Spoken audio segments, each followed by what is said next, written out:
Bonjour et bienvenue sur la chaîne Réseauté que j'ai eu la joie de créer suite à ma participation au forum Génération Égalité, qui est un forum mondial pour faire avancer l'égalité entre les hommes et les femmes. Donc aujourd'hui, j'ai le plaisir de pouvoir accueillir Florence Sandis. Bonjour Florence. Bonjour Sabrina, je suis ravie de faire cette vidéo ensemble aujourd'hui. Et moi également. Florence, tu es journaliste, conférencière, auteure, entrepreneur et autrice. Tu es également la présidente du club Média L. Nous nous sommes rencontrés en 2015 suite à la parution de ton livre Briser le plafond de verre, qui est là. Voilà, Briser le plafond de verre que je conseille aux hommes et aux femmes, hein. C'est pour les deux. Tu as également participé à l'écriture du livre Réseauter et entreprendre au féminin que j'ai coécrit avec Naïma Guerziz. Tu es mon amie et je te remercie pour ça. Tu as toujours été là pour moi. Et c'est pas toujours facile finalement quand on est en province de se faire des amis en région parisienne et tu n'as jamais fait cette différence. Je te remercie infiniment. Merci à toi Sabrina parce que je sais combien tu aides de femmes et j'en suis témoin avec beaucoup de femmes autour de toi que tu aides et tu sais réunir, créer l'adhésion et donc c'est un bonheur. Pour commencer cet entretien, Florence, est-ce que tu pourrais partager ton parcours professionnel et nous dire en quoi tu es le plus fière dans ton histoire personnelle?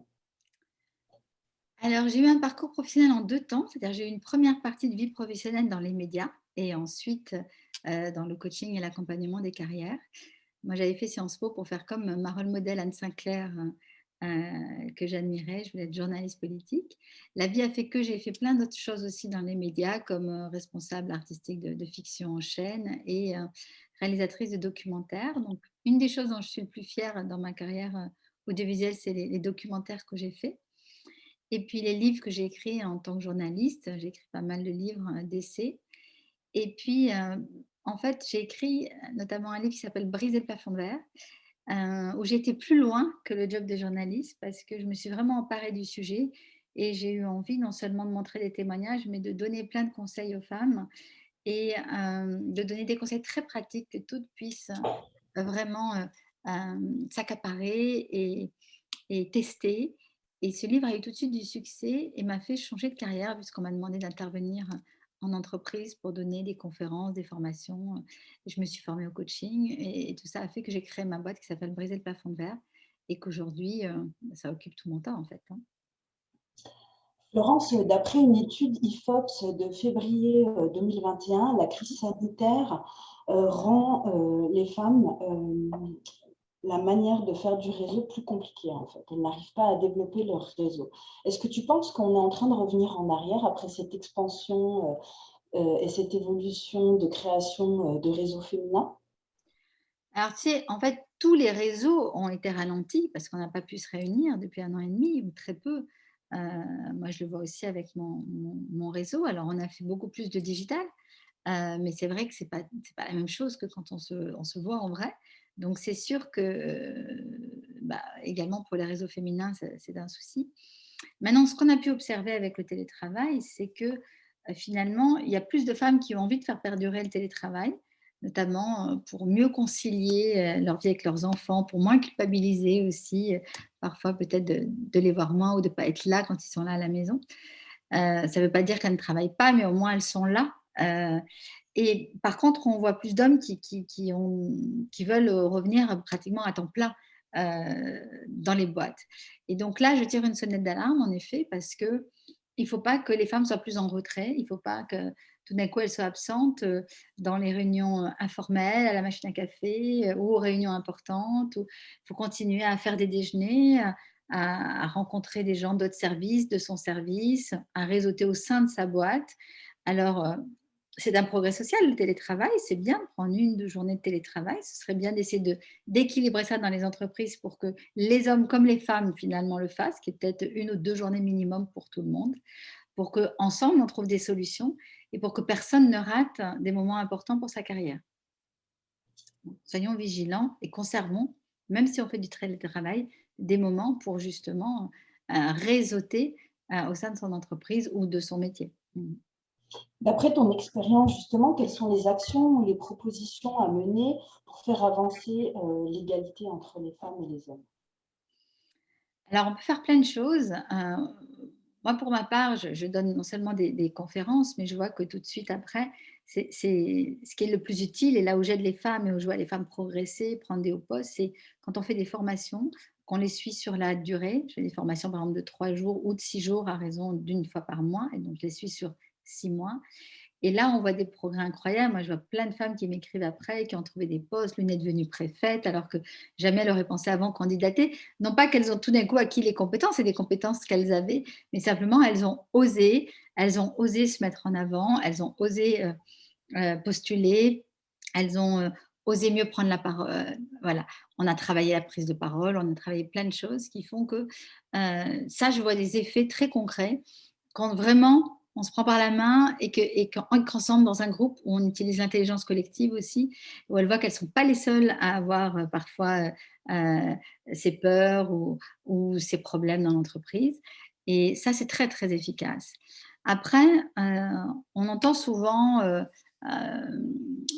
des hommes se plaindre des quotas ou des femmes dire je ne veux pas être considérée comme une femme quota. Moi, je dis souvent, les quotas, en fait, c'est pour une égalité des sexes. C'est pour les femmes comme pour les hommes. C'est pas pour ces pauvres femmes qui, sinon, ne trouveraient pas de boulot. Rappelons que les femmes sont plus diplômées que les hommes, hein. 60% des bac+5 sont des femmes. Donc, si on met pas de quotas, demain, il y aura 60% de femmes, si elles étaient toutes au niveau de leurs résultats, au poste de direction. D'ailleurs, chez Engie, là, on n'a pas pris une femme au conseil d'administration parce qu'il y avait déjà 60% de femmes. Donc, les quotas, c'est vraiment pour un équilibre homme-femme et je pense qu'il y a des hommes qui vont en bénéficier aussi. Donc, gardons ça en tête. Pensons équilibre, n'opposons pas les sexes, ça me semble très, très important. Florence, tu es présidente du réseau donc Média Clubel qui œuvre pour une meilleure représentation des femmes dans les médias. Pourquoi as-tu créé ce réseau féminin et qui sont les membres de ce réseau? Alors, en fait, dans les médias, il y a encore, c'est un des domaines avec la politique et quelques autres où il y a beaucoup, beaucoup de sexisme, énormément. Il y a beaucoup de femmes, mais très peu en haut, des hiérarchies et donc, j'ai créé le Média Club Elle avant MeToo, mais parce qu'on sentait qu'il y avait, en fait, une douleur qui avait besoin de s'exprimer. Moi, je suis dans les médias depuis 25 ans. Je suis vice-présidente du Média Club, qui est déjà l'association la plus grosse de professionnels des médias. Et un jour, j'avais fait un débat sur les femmes qui brisent le plafond de verre dans les médias et où il y avait plus de femmes que d'hommes. Et il y a eu une très bonne ambiance d'habitude, mais il y a eu une ambiance comme jamais. Les directrices de chaîne se sont épanchées. Enfin, c'était à 18h, on a fini à minuit parce qu'on a pris après un verre. Et comme ça, en ayant bu un petit verre de vin, je dis, bah, en fait, c'est tellement sympa, on devrait créer le Média Club Elles. Et elles m'ont prise en mot en me disant, ah oui, mais oui, fais-le. Et le lendemain, elles m'ont rappelé, alors tu le fais. Et dans une semaine après également, puis elles ont laissé passer les vacances. Après les vacances, elles m'ont rappelé encore certaines en disant, alors on le fait. Et en fait, c'est devenu une évidence. Je voulais pas que ça soit exclusif, donc je voulais quand même qu'il y ait des hommes. On a 10% d'hommes, mais c'est des hommes qui sont très convaincus et qui sont des piliers du Média Club Elle. Et, on fait beaucoup d'événements en fait, parce qu'il y a une très forte demande. Dès l'inauguration, finalement, on a eu 300 adhérents tout de suite. Et aujourd'hui, on est entre 600, 700, 800 membres. Et on a des rencontres, on fait des débats, on fait aussi des rencontres digitales. Et on a créé des trophées Média Club Elle qui récompensent les femmes et les hommes qui œuvrent pour plus de parité dans les médias, hein, parité à l'antenne, que ce soit qu'on travaille dans la télé, la radio, les nouveaux médias, mais également dans les hiérarchies. Donc, c'est une belle cérémonie qu'on fait tous les ans à l'Assemblée nationale, dans les beaux salons de l'hôtel de la C, avec des happenings, avec des choses aussi assez transgressives. Et c'est l'esprit du Média Club Elle, c'est-à-dire on s'entraide avec beaucoup de solidarité, sans se prendre trop au sérieux, mais on fait du concret. Ouais, c'est important. Et vous êtes c'est juste en Île-de-France où les personnes de province, les journalistes de province peuvent également Oui, alors vendre. toutes les personnes qui travaillent dans les médias et la com au sens large. Bien sûr, on est ouvert à toute la France. La seule chose, c'est que comme on est basé à Paris, nos événements en présentiel se font essentiellement à Paris, mais les événements digitaux peuvent être suivis de partout. Et puis moi, je ne suis pas contre, si quelqu'un a envie de créer une antenne en région, avec grand plaisir, hein. Voilà. Merci Et pour puis l'information. on a des mécènes comme Engie ou d'autres, hein, quelques belles entreprises qui nous suivent et qui nous accompagnent pour réaliser nos missions. Mais de grandes entreprises d'autres régions pourraient te contacter pour devenir partenaire du Média Club. Oui, on a Évidence Santé de Laval, par exemple, WOMUP qui nous suit. Florence, quelle est ton actualité de rentrée? Alors, pour cette rentrée, mon actualité, eh bien, je vais reprendre des formations qui marchent bien, comme les formations GoToCoder que je continue pour Free, pour Rocket, pour La Poste. J'en fais de nouvelles pour Vinci. Je vais participer au salon Grandeur d'âme, qui est organisé en digital par Marielle Liberclerc, qui est un très bel événement à la rentrée. Je vais aussi donner des cours là de façon plus régulière à Sciences Po avec une vraie formation qui va s'appeler Briser le plafond de verre au sein du master marketing et société. Donc voilà, je viens de recevoir ma carte de professeur et j'en suis très fière parce que c'est l'école où j'ai fait mes études, donc je suis un peu émue d'y retourner comme ça. Et puis je continue mes autres cours à HEC, enfin, dans différents endroits, et le coaching. Voilà, donc c'est une rentrée chargée et puis je digitalise de plus en plus mes activités. Donc il y a encore plein de beaux défis pour cette rentrée. Et si on veut te joindre, on peut s'abonner à tes réseaux sociaux, Florence Sandis, Briser le plafond de verre, tu es sur Twitter, Instagram, tu es super connectée, tu es partout, tu es une femme du digital, bien évidemment. Je mettrai en commentaire tous tes réseaux sociaux. Je te remercie infiniment, Florence, d'avoir accepté cette interview, cet entretien. Cette chaîne, elle est née aussi grâce à toi. Merci de m'avoir poussée à la créer. Je te remercie infiniment. Je te dis à bientôt. En attendant, moi, je vous dis à très bientôt pour une nouvelle interview avec le président de la Chambre des métiers et de l'artisanat, M. Jean-Luc Hoffman. Et n'hésitez pas à vous abonner et à partager notre vidéo. Au revoir. Merci beaucoup Sabrina.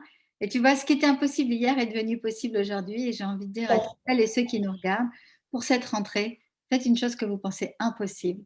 Parce que, en fait, l'impossible d'aujourd'hui est le possible de demain. Alors, osez, et c'est en se mettant des défis qu'on avance. Au revoir. Au revoir. Bonne rentrée.